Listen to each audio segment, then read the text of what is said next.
What's up, a Cinema Shogun here, and despite the fact that the Shanquella Robinson case is one of the main cases I'm interested in right now, I'm almost scared to cover it. I'm almost scared to even talk about it because the information in this case is just all over the place. I'm sure some of that has to do with the fact that this happened in Mexico, but still, I don't think that this information should be so convoluted and cloudy.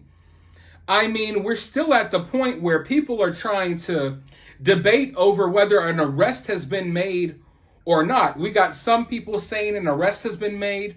We got some people claiming no arrest has been made. And not just some people. We have the mainstream media reporting conflicting information. It's really hard to keep up. And just the other day, Court TV, while talking about Shanquella Robinson, they were showing a picture of a completely different woman. So they didn't even do enough research to at least have their photos right while talking about this case, which, goes to show, which proves my point that I was making in one of my last videos about this case, that this case is not getting the love and care that other cases will get. The mainstream media isn't even bothering to fact check their information or even their photos. They're just pumping whatever information they want to throw out there, and they're just literally using other people's photos while talking about Shanquella Robinson. They can't even be bothered to get the photos right. So if you're interested in this case, I will just say proceed with caution because you might as well just go ahead and assume that 90% of what you see will be fake and false information. 90% of what I've seen is fake and false information. 10% of it is believable, but still debatable. And we don't have anything, we don't have really concrete proof of anything that people are out here claiming. But I did come across this article. And what is being said right now is that political issues may delay justice for Shanquella. I want to hop into this article, but first, I want to bring you all a quick word from this video sponsor. This video sponsor is the Swagit app, a cool new little app that I just joined that allows you to share short videos of whatever you're interested in. Are you interested in talking about the Shanquella Robinson case? Are you interested in showing us your collection of sneakers? Regardless of what you're interested in, you can share your interest on the Swagit app and earn money while doing so that you could use towards gift cards at your favorite store or PayPal cash. I'm also actually doing not only a $100 giveaway to anyone that follows me on Swagit within the next week, I'm also doing a $50 giveaway for today only.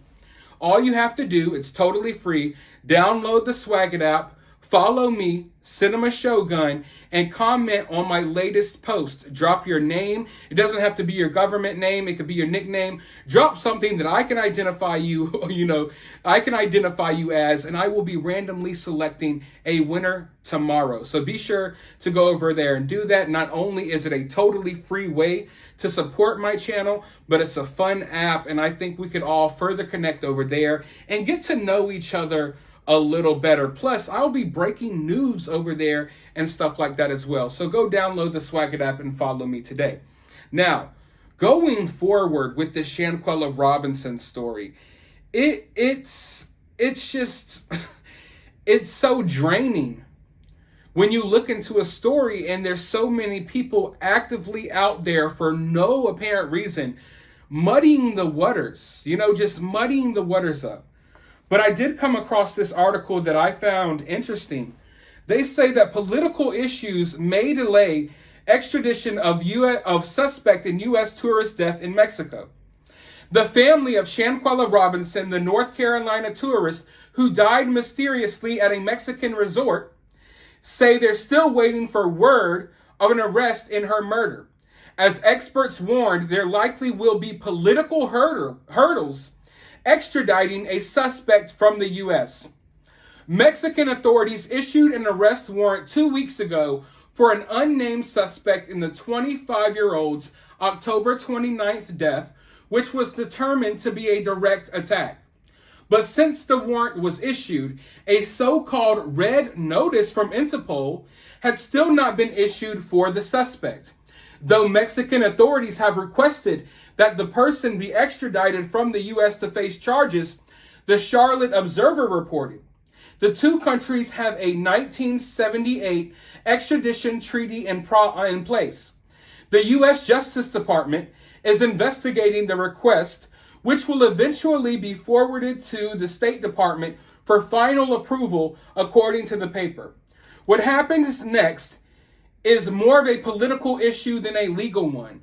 Criminal defense lawyer Dmitry Shakanevich, an adjunct professor of John Lay College of Criminal Justice in New York, told The Observer, more often than not, the U.S. will comply with an extradition request from a country with which it has a treaty. If the authorities here in the U.S. deem it appropriate, then they will pursue the people for whom the arrest warrant was issued. And then those people will engage in a legal process here in the U.S., which involves going through the federal courts and then ultimately appealing the extradition decision to the Secretary of State. Before U.S. authorities arrest someone wanted in another country, the FBI will investigate to determine if there is sufficient cause for the suspect to be extradited. But determining cause doesn't mean the Bureau will investigate and double-check Mexico's criminal probe. But again, the whole process of the treaty is so one country doesn't really question the other, right? The treaty means that we are understanding of each other's legal processes such that if we come to a decision, then that decision must be abided by. The FBI still has not confirmed any details, but they have confirmed that there is an ongoing investigation. So what I gather from that is that this is going to be a lengthy process. Way more lengthy than a lot of us thought. U.S. authorities aren't going to find the Cabo Six or Dejanay and just automatically, we got you, we're taking you to Mexico. That's not how any of this works. In fact, from what they're saying, it seems as if the FBI is going to conduct their own investigation, which hopefully shouldn't take long, but we know how the FBI works. They will take their sweet, jolly time. So they have to conduct their own investigation to determine if they think these charges are charges that these people should be extradited for. And then, I'm no lawyer here. Please understand that. I'm just, from the information that was in this article, this is what I'm trying to translate to you all. Then there will still be a process in the U.S. before they're extradited.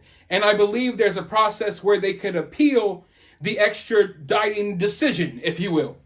So we're going to be here for a while. Even if an arrest is made, they're not going to be transported to Mexico like that. And I've looked into cases similar to this before, and sometimes that process to get a prisoner, shipped to another country, sometimes that takes years, literally years. I'm not saying that that's what's going to happen here. I hope that's not what happens here. But I think we all need to bunker down and prepare ourselves, because justice for Shanquella is not going to be swift. It's not going to be quick. In fact, it's going to be a very lengthy, strenuous process that I wish her family and loved ones wouldn't have to go through. But nevertheless, that's where we're at right now. Factually, I believe this is where we're at right now. Has an arrest been made? I'm leaning towards no arrest has been made, despite the fact that other people are saying that an arrest has been made. Anything is possible. But I'm pretty sure we would know by now if that happened. But this, at the very least, I hope this puts some people at ease. It doesn't put you at ease in the sense that you're happy that this is going to take a while, but it puts you at ease because it lets you know that this is how things work. Now, should things work this way? I find it funny that our country, we could free Brittany Griner and we can exchange her for a freaking an arms dealer, right? We could somehow work out this exchange of prisoners. Yet, it's too tough.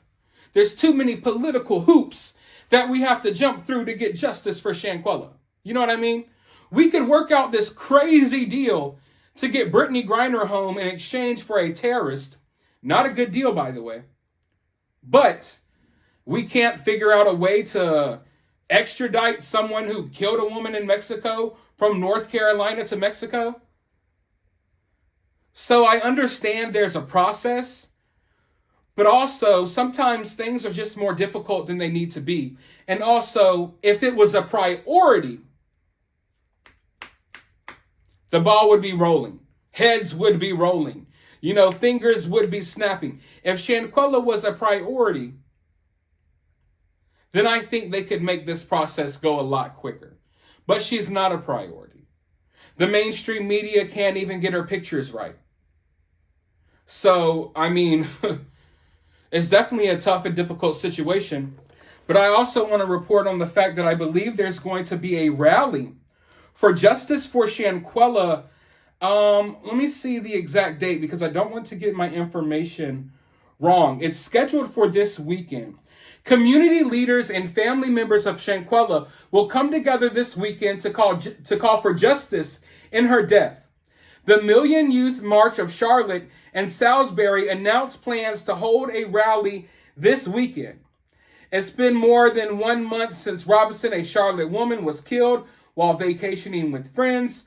We know all of that information. The weekend's rally will be held Saturday at Little Rock AME Zion Church in Uptown Charlotte. It starts at 4 p.m. So for anyone doubting if an arrest has been made, this family has no knowledge of it if it did happen. This family has no knowledge of it, and I'm sure they would have knowledge of it by now. So, I mean, there's a whole entire Justice for Shanquella rally happening tomorrow. So I think it's kind of safe to say that no one's been arrested yet. And if I were to make a bet, I would bet that we're still on that portion where the FBI needs to do their own investigation and figure things out real quick before we ship her to Mexico. I'm sorry, but when you cover enough true crime cases, you know that the professionals aren't always as professional as you think. And there's a lot of weird, stupid stuff that some law enforcement does within these cases. There's always some things that just make me like, what? And, you know, this is like, it should be an open and shut case. It shouldn't take the FBI 6 weeks to figure out if they need to extradite this woman or not. There's video evidence out there. But nevertheless, like I said, they're going to draw this thing out. Hopefully, justice is served. But justice isn't going to come tomorrow. It isn't going to come the next day. It's something that's going to be delayed. And I think that it's important to, at the very least, keep Shanquella's name out there in the meantime, because we don't want this situation blowing over or going away. And there's still a possibility that that could happen because as of right now, it appears that no one's been held accountable yet. So let me know your thoughts about this down in the comments below. While you're down there, hit that thumbs up button, hit that subscribe button, ring that notification bell, and I will talk to you all in the next video.